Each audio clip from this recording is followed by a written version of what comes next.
Going on, people, Ryan Williams ASC back with a match preview. The Premier League is back and we kick off with Brentford taking on Arsenal tomorrow night at 8 p.m.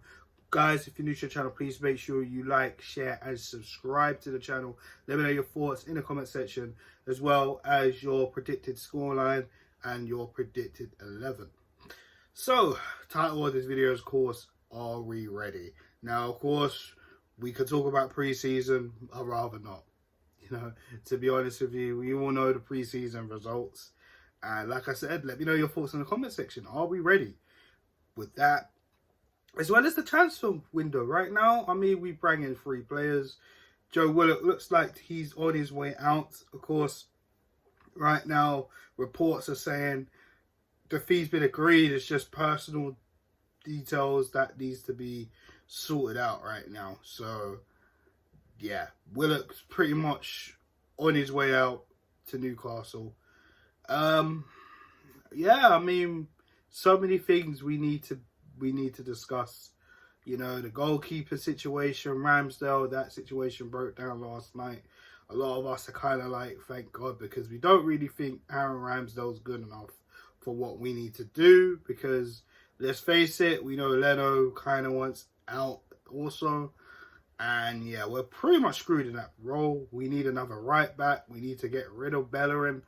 Xhaka's staying, but I still feel we need another centre midfielder, preferably a holding one, because Partey's out also as well. We need a creative midfielder. There's no brainer. It's a no-brainer, you know what I mean? Links to Maddison, Bernardo Silva now, as well as Martin Odegaard. All those situations we'll talk about when, you know, the news is come around. And of course, the whole striker situation. I mean, Lautaro Martinez of Inter Milan, there's Tammy Abraham from Chelsea. Yeah, I mean, there's a lot going on right now, you know, but positions need to be filled. And we kick off tomorrow, and I can't exactly see Arsenal making a late transfer for someone tomorrow. I know the window's not shut until the end of the month, but we really need to get business sorted in terms of players out and players coming in.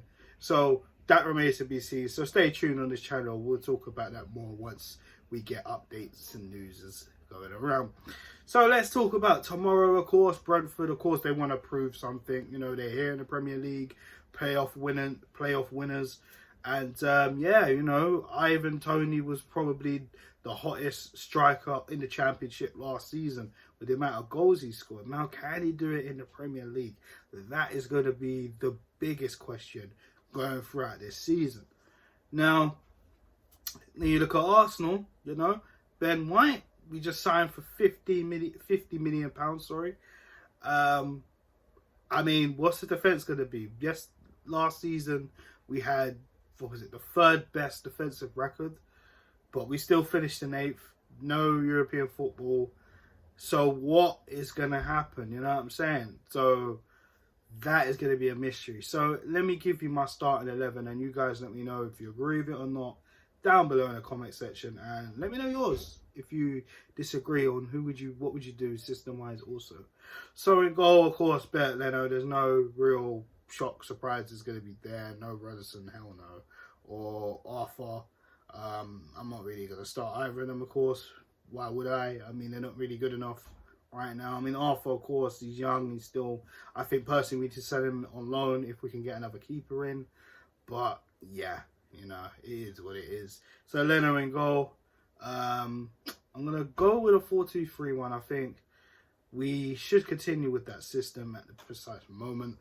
So let's just go into the right back situation. And for me, I feel Cannon Chambers should be the right back. I think he should be starting the right back. I mean, Cedric, I mean, we heard Arteta talk about he's the best technical right back. But let's face it, he hardly starts at all.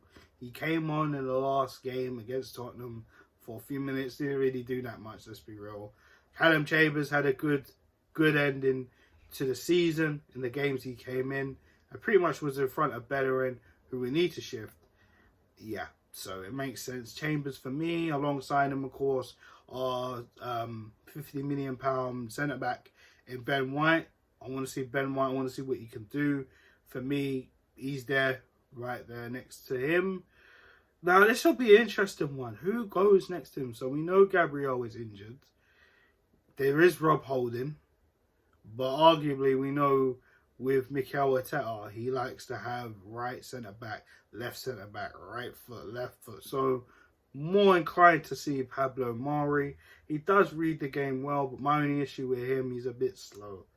But I mean, Holding, can't really see a player Holding and Ben White together. Will be interesting, but yeah, I think it's going to be Mari for me, and of course Kieran Tierney retains that left back position. I know Tavares is there, but you know, until need be, Kieran Tierney's staying there and he deserves it. For me, he gives it his all, Kieran Tierney. So here comes the two in the pivot. Now we know Thomas Partey is injured, and we know Granit Xhaka has signed. Well, I don't know if it's officially signed, but he's staying anyways. So Xhaka's going to be in that midfield for me. And next to him has to be Lokonga. I mean, it's a no-brainer. From what I've seen of this guy, he definitely knows how to pick a pass. And what I like about him, when under pressure, he keeps driving forward. And that's something we need in this team. Not someone that passes sideways and backwards like a Mohamed El Nene, who I think we should actively be trying to sell. But again, guys, we need buyers for these people that we want gone. So we have to keep that in mind here. But the Congo, for me, he offers us something different, something that we need in that midfield. Someone that can drive at players, someone that can pick out a pass. His pass has been exceptional through pre-season for what I've seen. So yeah, definitely the Congo for me. Across the three, I'm going to pick Smith Rowe in the number 10 position, of course.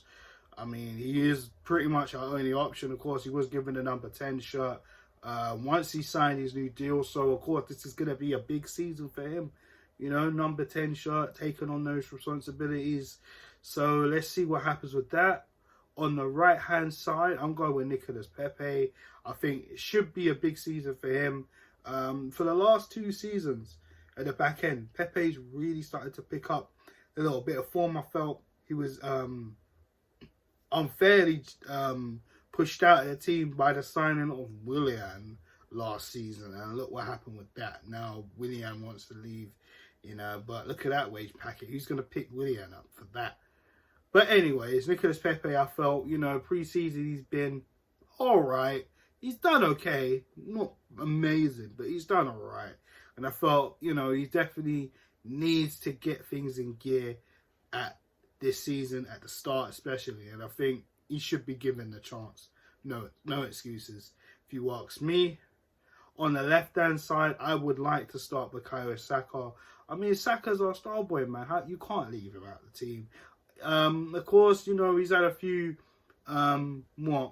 minutes against Tottenham in the pre-season friendly. Of course, he only just come back from holiday not that long ago. Of course, we all remember, you know, the Euros, but we need to get behind Saka as well, as the fans and many fans from other clubs have been with Bukayo Saka, which, you know, that's just amazing that the football community can put the rivalries aside and go and support Bukayo Saka in his, you know, in his journey as an Arsenal player. Not just that, because I felt, you know, we all know what happened with the Euros, and it was tough for him, but it was nice to see everybody get behind him, support him, and show the love and respect. Of course, you know, same to Rashford and Jadon Sancho from Manchester United, but we're talking about Arsenal here, we're talking about Saka, so yeah. Saka for me, left wing, simple as that.